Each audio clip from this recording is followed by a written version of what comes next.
One of the things I've been seeing a lot of lately is these videos from the State Department press conferences floating around Twitter.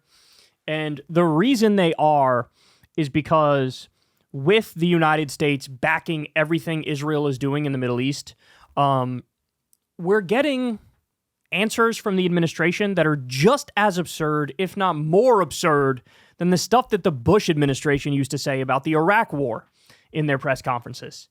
And so it's a real lesson on how loathsome these people are, how disgusting they are, how much, this guy's job, this State Department supervillain, his job is to lie for a living, right? Like, that's what it is. Lie to cover the ass of Joe Biden and also the Israeli government. But he messed up here.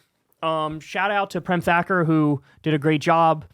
This guy's going to say the quiet part out loud about what's been going on with Israel and the so-called ceasefire negotiations. Let's watch and we'll break it down. What we're seeing in Lebanon, we saw a similar pattern with regards to Rafah. First, the U.S. saying that they wouldn't want to see Israel conducting major operations, then Israel going ahead with what they called limited operations, and then this continued tolerance of sort of day-to-day attacks. That has led to over 44% of all buildings in Rafah being either destroyed or damaged, according to satellite photos, which is to say that there might not have been a major operation in Rafah, but there was cumulative attacks that led to a good deal of destruction. So how does this precedent of Rafah portend for Lebanon? So every conflict is different, but if you look at what we continue to engage with Israel about when it comes to Lebanon is ensuring that they have the ability to attack terrorist targets, terrorist infrastructure, a terrorist organization, but ultimately we want to see a diplomatic resolution. But was that the case with Rafah? For instance, not just in Rafah, but we've never wanted to see a diplomatic resolution with Hamas. What? You guys were the one who was telling us all along, bro, we're trying so hard to get a ceasefire deal done, and we're working with everybody. We're talking to Hamas, we're talking to Israel, bro. We're so close, bro. Now you're saying we never wanted a diplomatic negotiation with Hamas. What? So now, look at this face. God, he really does look like a cartoon supervillain. Looks like a Batman villain. He's going to realize what he said, and now he's going to try to fix it and cover it up. Right, here we go. Okay. Well, what about the ceasefire? We wanted to see a ceasefire, but we have always been committed to the destruction of Hamas. We did want to see a ceasefire, but we have always made clear that we wanted to see a different authority moving forward in governance of Gaza. That's him trying to cover it up after the fact. Bro, we were engaging in good faith negotiations, but our position in the negotiation is you need to all die or go away forever. What? By the way, here's how serious Israel was about peace negotiations or ceasefire negotiations with Hamas. They assassinated the top negotiator from the political wing of Hamas. Not the militant wing, the political wing. They assassinated the top negotiator when he was in Tehran, Iran. In the capital of Iran, and he gets murdered by Israel. That's how serious they were. That's how much they were trying. Oh, we're trying so hard to get a ceasefire, bro. They never wanted one. And now they're going to lie and be like, bro, Hamas has been the obstacle, bro. You just said you never wanted to deal with Hamas. Other UN satellite image shows that 66% of Gaza structures have been damaged. And you earlier today said that the U.S. supports the targeting of terrorist infrastructure, not civilian infrastructure. Does the U.S. believe 66% of Gaza's buildings are terrorist infrastructure? Absolutely not. Absolutely not. Oh, that's such a devastating question. Yeah, they're defending Israel every step of the way. And it's like, okay, 66% of Gaza is destroyed. Do you think 66% of the buildings in Gaza are terrorist buildings? And now he's saying no. And it's like, okay, so then you condemn that? And he'll be like, no. This is insane. Which is why we have been engaged to try to reach a ceasefire to end that conflict, which is why we have been pushing for... You just said you had no diplomatic... You didn't want to do any diplomatic solution with Hamas. And they're like, bro, we've been working to end it, bro. God. This is literally as bad as Donald Rumsfeld during the George W. Bush years. And I wish that Hamas would come to the table and work with us on a ceasefire, as you heard. You just said you had no interest in that. And now you're like, bro, they're the obstacle. We don't want to work with them at all, but they're also the obstacle, and why won't they talk to us? Oh my God.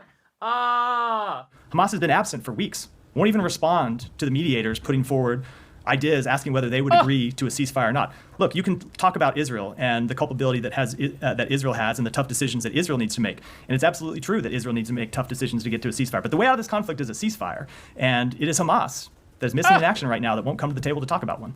Literally every part of that was a lie. On like October 9th or 10th, Hamas said, we will give you every single hostage if you just don't invade Gaza and bomb Gaza? And they were like, no.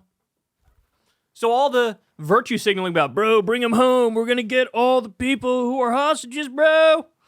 All of that was garbage. Behind the scenes, Hamas was like, we'll give you all them, but you just got to not bomb or invade. And Israel's like, no, we'd prefer to bomb and invade. And sometimes even kill our own hostages. Every part of that was a lie. But the quiet part out loud, which you heard, oh, we never wanted any sort of diplomatic solution with Hamas. That's the truth, isn't it? That part is the truth. All right, more. This is another devastating one here. So Matt Lee asks him, hey, do you view anything Israel's done recently as an escalation of the conflict? Look at this. They should see anything that Israel's done over the course of the last 3 weeks as escalatory. So certainly they have done things to expand the conflict.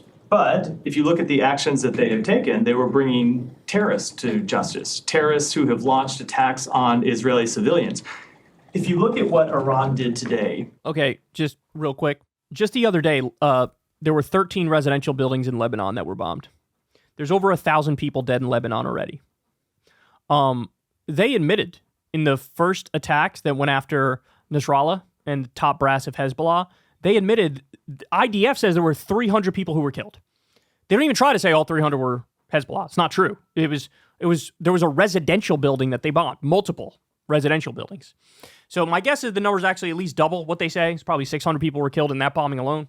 1,000 people killed. We're looking at the same thing that's happening in Gaza, where like 90% civilians are being killed. It's the same thing in Lebanon. And he lies and says, bro, they're just going after terrorists, bro. He lies, and he knows that's a lie. He knows that's a lie. We've been warning for some time about the threat posed by Iran arming and funding terrorist groups across the Middle East. And the attack today just demonstrated the danger of those actions. What you saw was Iran launching a state-on-state attack to protect and defend the terrorist groups that it has built, nurtured, and that it controls.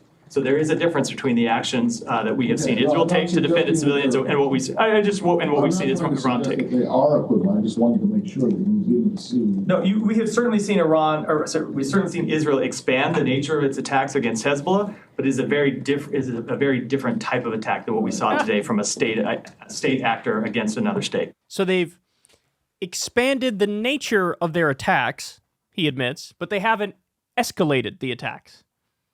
What's another word for expanded the nature of their attacks? What's another word for that? I believe escalate is synonymous with expand the nature of. God, I hate him so much, man. I don't know how this guy sleeps at night. I don't know how any of them sleep at night. I don't understand. So in other words, yes, nothing Israel ever does is escalatory, ever. When they decided to bomb Tehran and kill the top political wing of Hamas negotiator, even though they violated Iran's territorial sovereignty and did an offensive attack, doesn't matter, they're allowed to do it. When they bomb residential buildings in Lebanon to try to get Hezbollah and Nasrallah and don't care about the civilian casualties, doesn't matter, they're allowed to do it. When they are on the brink of doing a ground invasion of Lebanon and have 30,000 troops at the border, doesn't matter, that's not an escalation. Nothing they ever do is an escalation. It wasn't an escalation in Gaza to cut off the food, the fuel, and the water and the electricity. It was not an escalation to bomb UN buildings and UN workers and hospitals and schools. It wasn't an escalation to destroy 66% of the buildings in Gaza. None of this ever counts as an escalation, ever. Why? Because as you all know, their ideology is us and our allies good, our enemies bad. And we work backwards from that.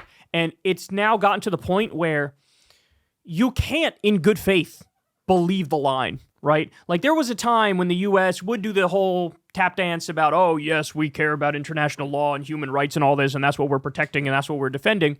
And there was some plausibility to that. Like, okay, that's what we really stand for, right? That is so far gone now.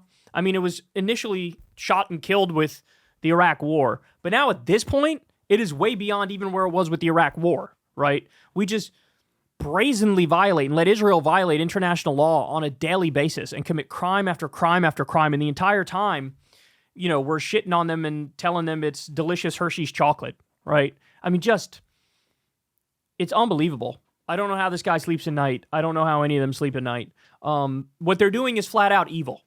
We had long ago we crossed the the Nazi Germany level of repulsiveness and disgust long ago.